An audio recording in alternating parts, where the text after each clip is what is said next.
Hey guys, hi. Once again, welcome back to the session. This is your master teacher Harsh Priyam and I am in front of all of you with a new session and in fact a new series.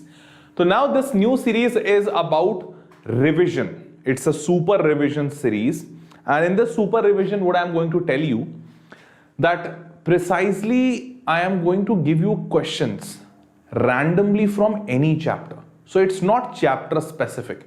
Here I will be taking questions from like first chapter, second chapter, it could be fifth chapter, ninth chapter, 14th, 15th, any chapter. And I will be solving it. Along with me, you have to also solve it. If you are able to solve it, that's great. If you are not able to solve it, you can just rewind it. You can understand what I am doing and then you can solve it. At the same time, I'll be having that, what you can say, solution for it also. Now, why this? So till now we have done almost everything. Like we have completed our syllabus once. I did Sprint X for all of you on Hindi channel. So we did that as well. So now I guess it's the best time that I can start doing revision. Means I should start doing revision for all of you guys, so that you can also cope up and you can also come into this frame that now it's revision time. So right now I am bringing this for pre-boards. Very soon we'll be having it for boards also, yeah. And for those students, because on English channel we have yet not completed the entire syllabus. So guys, I would request you not leave this. Don't think that we have not studied this. I'll try to cover it them as much as possible. Okay, chalo. So let's get into the session. I hope I have made it clear that what is the objective of this session. So let's start. Here we go for the first. Now the first question says, for all of you, the first question says, prove that 3 plus 2 root 5 is irrational. When I was discussing this question in the chapter real numbers, at that time I have already discussed this, that whenever these type of questions, you don't need to prove root 5 also irrational and then 3 plus 2 root 5 irrational. No, not required. What you just need to do, start with that method of contradiction. You will assume that let 3 plus 2 root 5 is rational. You'll just assume this much. Once you assume that this is rational, you'll write, okay, if this is rational, then 3 plus 2 root 5 should be equals to p by q. Fine, it should be equal to p by q. And then you will write where p and q are co-prime, and then you will write that, okay, q is not equals to 0. That's what you're going to write. Okay. Now, once you have written this, that p and q are co-prime and q is not equals to 0, after that, then you can send this 3 to this side. So just send this 3 to this side. So you will have 2 root 5 is equals to p by q minus 3. Solve this. You will have p minus 3q divided by q. So we are remaining with 2 root 5 equals to p minus 3q upon q. Now this 2 can be sent to the right hand side in the denominator part. So you will send this and you will write that now finally we have got root 5 is equals to p minus 3q upon 2q. Cool, yeah. So once we get that, now it's time for all of us that we can just write one simple statement. And what is that one simple statement? We'll write that since p by q is rational, since p by q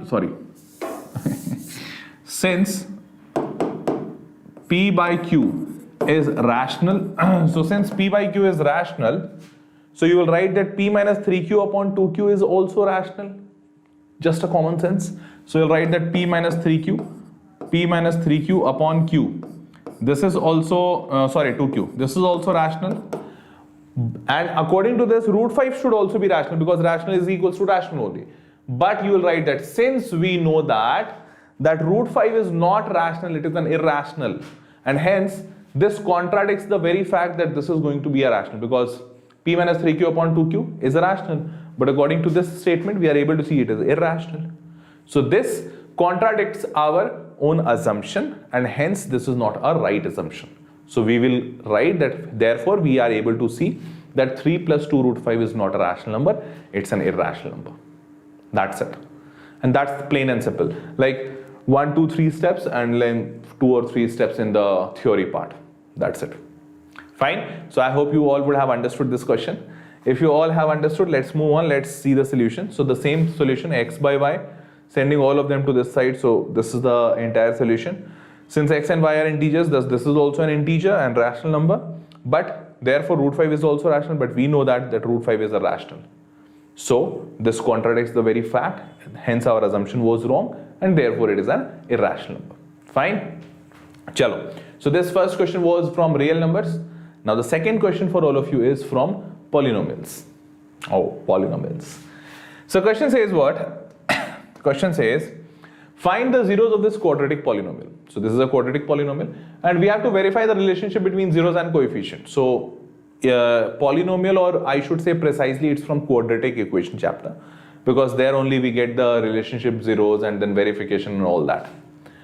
Now what we have to do, first of all, find the zeros of this quadratic polynomial. So find the zeros. So 4 and 3. 4 3s are 12. 12 has to be broken into 2 factors so that you should get minus 4. Yeah. So I guess 12, 4 3s are 12. 12 can be written as 2 into 6, and 2 and 6 can give you minus 4. If you write 2 minus 6, 2 minus 6 will be minus 4. So you'll simply write here 4x square plus 2x minus 6x minus 3 equals to 0. You will take common and you will find the factors, blah blah blah. And if I am not wrong, you should get here 2x minus 3 into 2x plus 1. Sorry, 2x minus 3 into 2x plus 1. That should be the final value, means final factorization. Once you do this factorization, so from here x is equals to minus 1 by 2, from here x is equals to 3 by 2. This is the value, x is equals to 3 by 2 and minus 1 by 2. This is your alpha, this is your beta. We got alpha and beta. Now what do you have to do? You have to just do simply alpha plus beta. Alpha plus beta, we all know the relation is equals to minus b by a. So you'll write that if you have got this as alpha and this as beta, this is your alpha and this is your beta. So alpha plus beta, if you do alpha plus beta, so alpha plus beta is 3 by 2 minus 1 by 2, so that is minus 2 by 2, answer is 1. And similarly minus b by a, you have to get here minus b by a. So minus b by a, minus b, so minus of minus 4 upon a. So again that is minus of minus 4 by 4, and hence this is also equals to 1, so proved. And in the same fashion you have to prove for alpha into beta, that is equals to c by a. So you will write that alpha into beta, again you have to multiply them, so minus 3 by 4. Here also we are getting c by a minus 3 by 4. That's it. Okay, chalo. Moving on, people.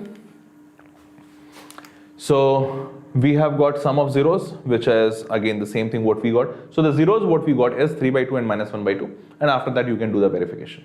Okay, chalo. Moving on to the next question. So the next question is upstream and downstream problem that is related with a linear equation in 2 variables, if you do remember that. So I guess I have already made you clear that whenever there is an upstream and downstream problem, one thing is very sure, which you have to always assume, or which you always have to take, that speed of the boat. So boat speed of find the speed of rowing in the still water. So we always assume this thing to be x, speed of boat or speed of rowing in still water, that is x, and speed of the current, this is speed of the current, is always assumed as y. Fine. So we have assumed this thing, x and y, cool. Now once we have assumed this, you all know that speed of upstream, going up is tough. So speed of upstream is x minus y, and speed of downstream is x plus y. Fine, x minus y and x plus y. So now what I'll do, I'll simply do one thing, that I have to write the equation. So just read it out. Formulate the following problem, pair of linear equation, and hence find the solution. Ritu can row downstream 20 km in 2 hours. So speed is equals to distance by time. Question is saying row downstream, so speed downstream will come here. So speed downstream, if I am not wrong, is x plus y, equals to distance is 20 km and time taken is 2 hours. So 20 by 2, answer is 10. So first equation we got x plus y equals to 10. Second, and upstream 4 km in 2 hours. So speed upstream, that is going to be x minus y. Distance is 4 km and time is 2 hours. So 4 by 2, answer is 2. So here we got the second equation, that x minus y equals to 2. So x plus y equals to 10 and x minus y equals to 2. You will solve it. You will very easily get that x is equals to 6 and y is equals to 4. That's it. Okay. Chalo, let me show you. So x plus y equals to 10 and x minus y equals to 2. solving them, x equals to 6 and y equals to 4. And that's the final answer. Okay, I hope you all are understanding. So these are just revision questions. If you want to solve it on your own, you can just pause the video, solve it on your own. If you're getting the same answer, balle balle. If you're not getting the same answer, you need to check. Or you can even solve along with me, so that's not a problem. You don't need to pause it. You can check your speed also. Why not? Chalo, next question. So we got this 6 km per hour of the speed of rowing and 4 km per hour is the speed of stream. Next question is about quadratic equation. This is a pure quadratic equation. So let's see. Question says -5 is a root of this quadratic equation. Okay. So if -5 is a root, this means if I put this -5 here in this equation, it should give me 0. It should satisfy it. Try to do that. Why? Because I have to find the value of p also. So I'll write 2 into x square. In place of x square, I'll write -5 square plus p into -5, and then I'll write -15. And this should be all equals to 0. Cool. -5 square is 25. 25 into 2, 50. 50, and then here we have -15. 50 minus 15, 35. So let it be 35 here. And then p into -5. I hope you are understanding that should be -5p. So if -5p goes to this side, that will become +5p. So if I solve this, I'll finally get that p equals to 7. Fine. I got p equals to 7. That is one part. Now question says, under quadratic equation, p times x square plus x plus k has equal roots. Then find the value of k. So it was important for us to get the value of p, otherwise we would not have been able to solve it. So let's find the equation first. So 7 into x square, so that would be 7x square, and 7 into x, that would be plus 7x, and then plus k, that is equals to 0. Cool? Okay. Now, so if it is 7x square plus 7x plus k, we have to make equation, we have to write the condition for equal roots. And equal roots condition is pretty simple, d equals to 0. D equals to 0, d is nothing but b square minus 4ac. So we'll write b square minus 4, a is 7, and c is k. This should all be equal to 0. Correct? Correct. So 7 square, you all know it's 49. 4 7s are 28 minus k. So I'll write it here. 49 minus 28k should be equals to 0. 7 4s are 28k. And then you'll send it to this side. So this is 49 equals to 28k. 7 will cancel it. So this is 7 and this is 4k. Hence you get k equals to 7 by 4. Balle balle. Got it? Chalo, if you all get it, that's great. Let me show you. So 7 by 4 is the answer. K equals to 7 by 4. Fine, people? Cool. If you all understood, that's great. Then let's move on. Here we go to the next. This is the next question. The next question says, find the first 3 terms of the AP. Okay. The sum of 4th and 8th term of the AP is 24. Fine. So people, first of all, what is the 4th term? Do you all know though? I am sure that you know AN formula. AN equals to A plus n minus 1 into D. So using this formula, if you write 4th term, A4, so you'll write 4 here, 4 minus 1 is 3D. So 4th term is A plus 3D, and 8th term, A8 is A plus 7D. So like this, you can add them. So it will be 2A plus 3 and 7, that is 10D. That is equals to 24. Given here 24. Fine. The sum of 6th and 10th term. So 6th term will be what? A plus 5D. Let me write it down. A plus 5D and plus 10th term is A plus 9D. This is equals to 44. So if you solve it, this is again 2A plus 14D equals to 44. So we got the first equation, we got the second equation. First and second we got. Find the first 3 terms of the AP. Means we have to find A and D both. Then only we'll be able to find it. Why don't you subtract it? Second equation minus first equation. Or vice versa. First minus second can also work out. No issues. So if you subtract 2A, 2A gone. Cancelled. 14D minus 10D will be nothing but 4D is equals to 44 minus 24. 44 minus 24 is nothing but 20. So hence this will be equals to 20. So 4D equals to 20. D is equals to 4 and 20 will cancel. Is equals to D equals to 5. Balle balle. So we got the answer D equals to 5. Once you put this answer here, D equals to 5. 5 into D, 50. So we have got 2A plus 50. 50 will go to this side. So we will have like 2A equals to 24 minus 50, this 5 into 10, 50, 24 minus 50, that is I guess 26, minus 26. So 2a equals to minus 26, this means if you solve it, a is equals to minus 13. Once you get a equals to minus 13 and d equals to 5, I'm pretty sure you can get the three terms. So first term is itself minus 13 itself, then add 5, that is the common difference. So then it will be minus 8, then add 5, minus 3, then add 5, it will be 2, and so on. So these are the first four terms. Minus 8, minus 13, minus 8, minus 3, minus 2, plus 2. Let's see. So AP, wait a second, they got something different. How come, man? Like, I don't. Sixth term is a plus 5d and a plus 9d, 14d. Sum of the sixth term and 10th term says, okay, have they, fourth term a plus 3d, a plus 70, 2a plus 10d, okay. Wait a second, they have taken 34, but here they have given 44. Okay, so guys, that's the difference. Here they have given 44 in the question, that sum of 6th term and 10th term is 44, but they have taken 34 as the sum. 6th term and 10th term, they have added that and got it 34. So that's why the answer is different. So just remove this answer. That the answer which I showed is absolutely right. Okay, moving on, next question for all of you. The next question says that in this situation we have to find the length of AE and DE. So this is a question of triangles, similar triangles. Prove that ABC is similar to ADE. First of all, we have to prove this. So let's see. So ABC equals to ADE in these two triangles. See, I'm writing that in these two triangles, first of all, angle A will be equals to angle A, common. I guess for this we don't have to do any hard work, because angle A is present in ABC also, ABC, and ADE, in both where angle A is common. Fine. Then I can write that angle angle C, the last one, angle C, and the last one, angle E, they both are equal because they are 90 degree to each other. 90 degree, sorry. This means that angle E is 90 degree, angle C is 90 degree. Yes, they are. So they are also equal. So I'll write, since two angles are equal, this implies very easily triangle ABC is similar to triangle ADE, and the reason being angle similarity. Just one line proof, that's done. Now, hence find the length of AE and DE.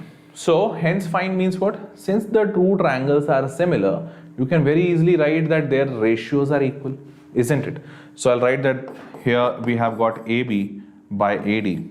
AB by AD equals to BC by DE is equals to AC by AE equals to AC by AE.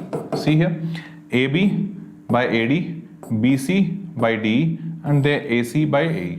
Fine, cool, we got it. Now moving on, people, let's see which all values do we have. So first of all, AB, do we have AB? So length of AB, no, I don't have length of AB, so cut. AD, do we have AD? Yeah, we do have AD. So I'll write AB, I don't know, but AD is known to me from the figure as 3. Okay. BC, do I know BC? Yes, BC is given 12. So let's write 12 divided by D. Do I know D? D. No, I don't know D. D is also not given. Okay, so let it be D equals to AC. Do I know AC? Yeah, this is 3, this is 2. So 3 plus 2 is 5. So AC is 5. And AE, what is AE? So AE. No, we don't have AE also. Okay, so we don't have AE also. Fine, looks like tough, a little tough. So now what I'm going to tell you, we have to find AE and D. Okay, fine. Let me assume that AE is X. Let me assume this. Now what benefit will it give? It will give me a benefit that I would be able to find the value of D in terms of AE, in terms of X. Means, I'm just saying that I will be able to apply Pythagoras theorem. X square plus D square equals to 3 square. So using that, I can very easily get that D is nothing but root under 9 minus X square. Using Pythagoras theorem, you can very easily find that D is equals to root under 9 minus X square. Now it's time to put these values, AE and D. AE and D. So here,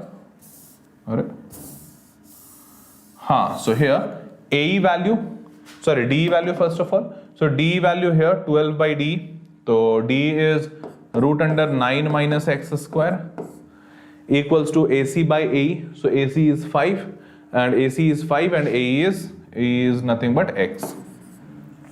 What do you have to do now? You have to do cross multiplication.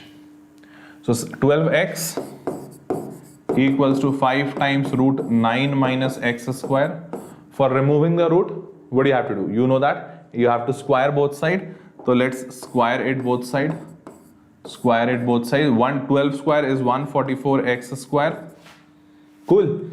5 is nothing but 25 and root will go away. So we will have 9 minus x square. Fine, fantastic. Okay. Now what do you have? So 25 into 9. 25 into 9 if I am not wrong. So 5 3s are 15, 15, 2 to 5. 25 into 9 is 2 to 5. So this is 2 to 5. Now 25 into minus x square. I hope you are understanding that it will be minus 25x square. But I want to send this minus x squared, minus 25x squared to this side. So this side will have 144x square plus 25x square. And that is equals to 225. So now you have to solve it. So if I am not wrong, 171 x square equals to 225. And that is a little bit ugly value. Yeah, I understand that. But any means we'll have to accept it. Wait. Not ugly. I did the wrong calculation. Arey yaar bhaiya. Arey yaar.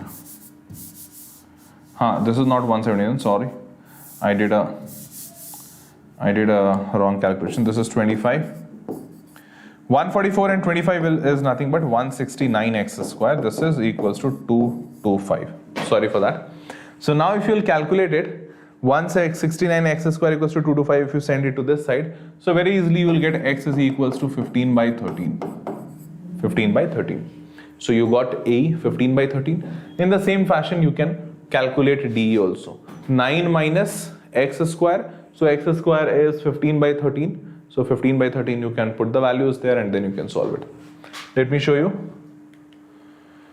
So D, they have got such blah blah blah. AB is 13. Wait a second. Okay, man, I forgot one more thing. Literally I forgot that. I could have got it much more easily. So sorry for that. Let me tell you. I simply missed this. This is 12 and this is 2 plus 3 5. So 12 and 5 can give you that this is 13 using Pythagoras theorem, isn't it? Pythagoras theorem can give you this very easily. 12 square plus 5 square is equals to 13 square. So this means you got AB. Now you can apply it in the side ratios which we had written. See, we had written that these two triangles are similar. So similar means we had written that AB by AD is equals to BC by DE is equals to AC by AE. We had written that, okay. AB by AD. AB by AD. So AB is known to us 13. AD is known to us 3. BC is known to us 12. And DE. DE is not known to us. So let it be DE equals to AC by AE. AC is known to us 2 plus 3, 5 and by AE.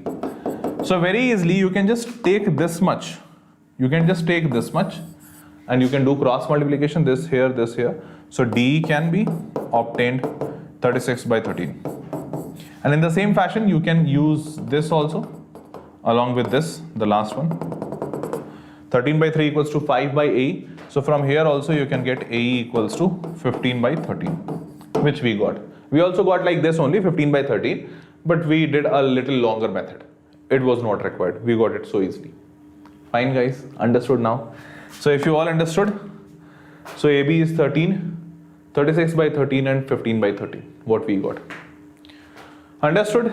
Chalo, if you all understood, so let's move on. Here's the next question. This is a question of, I guess, coordinate geometry, and I don't think it's tough. So just see that. Prove that the points this are the vertices of square ABCD. How to prove it? Super simple. You have to just find the length. AB, so just do it in your brain. x2 minus x1, so 2 minus 2 minus 2, 4. So this is 4 square. And y2 minus y1, so 3 minus 2 is 1. So that is 1 square. So root under 4 square plus 1 square, 16 plus 1, 17. That's going to be root 17. So guys, you have to find AB, then BC, then CD, then DA. But you don't have to find only this much. Because if all the sides are equal, it may be even a rhombus. How can you say that it's a square? For sure. So for that, you'll have to find the diagonals as well, AC and BD. And you'll have to show that AC and BD diagonals are of equal length, then it will be a square. So what do you have to do? AC, AC. So 2 minus of minus 1, that is 3. So root under 3 square. And 3 minus of minus 2, so 5. 3 and 5 square. So root under 3 square plus 5 square, 9 plus 25, if I'm not wrong, 25. And so this is precisely root 34. Similarly, you have to find BD also. So minus 2 and 3. So 3 minus of minus 2, 5.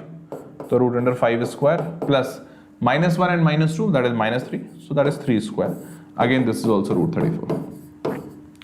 So you'll have to find 6 distance formula altogether. Although here once you find the distance formula then you can write it down that for all of them it's the same. But diagonal length you'll have to find. Okay, and hence you can get the final answer. But let me tell you, in your examination, don't show that okay you find only one and then you have copied everywhere. You'll have to show them the formula, that you are putting the formula every time. You'll have to show it. Okay, then you'll get the full marks. Here's the full solution also, root 17, root 17, root 17, root 17. All the 4 sides, same length. And then you have to find the diagonals, AC and BD, root 34, root 34. That makes it sure that yes, it is a square. Fine people, got it, understand it? Fine, so if you all understood, that's really great. Now I request all of you, if you have understood it well, if you like the video, just hit the like button and subscribe to the channel. At the same time, those students who want to join me in the crash course, in the revision course, who want to study from me in live sessions and want to ask doubts from me, so you can always do that. You are more than welcome there. For that, you'll have to get into the pro subscription course of Vedantu. And how you can get into that pro subscription? It's very simple. You have to go to the link given in the description box and in the pinned comment. There you have to register yourself, put all the details, check all the details, they are satisfying your needs or not. Once you check them all, then you'll reach at a payment page. At the payment page, you'll find the pricing like this: 2,700 rupees per month. For 3 months, it is 7,000 rupees per month. But once you put the coupon code HPE Pro, this price will reduce to 2,159. So 2,700 rupees per month will reduce to this price. So for that, you need to apply this coupon code. So just remember this coupon code, put it there, apply it, and then you are good to go. Remember this coupon code, you can apply it anywhere. Wherever you are buying any Vedantu courses, it will give you a 20% upfront discount, extra discount. Fine. So yes, that was all for this session, people. See you all guys in the next session. Till then, bye-bye, take care and good night. Bye-bye, people.